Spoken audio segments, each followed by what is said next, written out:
أما بعد فقد قال الله تبارك وتعالى في كلامه المجيد أعوذ بالله من الشيطان الرجيم بسم الله الرحمن الرحيم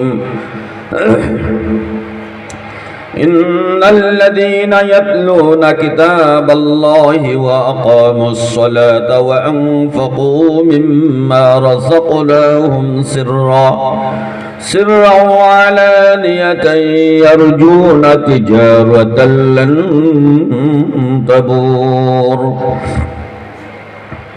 وقال الله تبارك وتعالى واعبدوا الله ولا تشركوا به شيئا وبالوالدين إحسانا.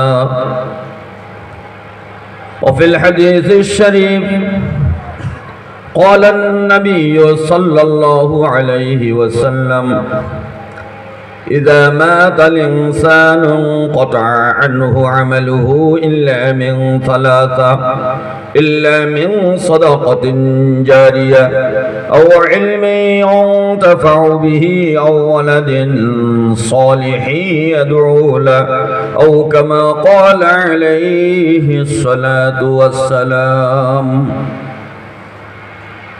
الله সম্পর্কে ঋগ্বেদ বললেন, এটা কোরআন হাদিসের বাহিরে ঋগ্বেদের কথা। অল্ল ইল্লল্ল অনাদি স্বরূপায় শথাং হিরিং অদৃষ্টং জনানাম জলচরান পশু সিদ্ধান কুরু কুরু ফট।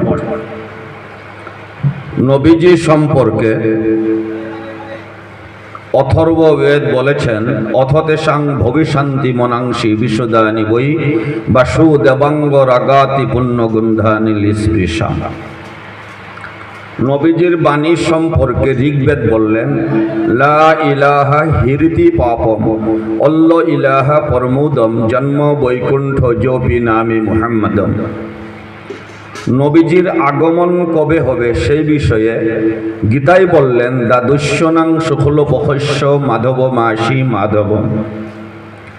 শ্যামবেদ নবী সম্পর্কে বললেন মমদ বর্তিতা দেবদ কারান্তে প্রকৃতিতা বেশনাং ভক্ষয়ত সদাবেদা শাস্ত্রতে স্মৃতা। মহাভারত নবী সম্পর্কে বললেন ইদংজনা উপশ্রুতে নরাশংস ভবিষ্যতে সহস্র সহস্রান বাতিংচ কৌরম যমখিষ আরুধগহে। পুরাণ কিতাব বললেন নবী সম্পর্কে ইদংজনা উপশ্রুতে নরা একস্মিনন্তরে মেলেচ্ছ আচার্যেন শ্যামাম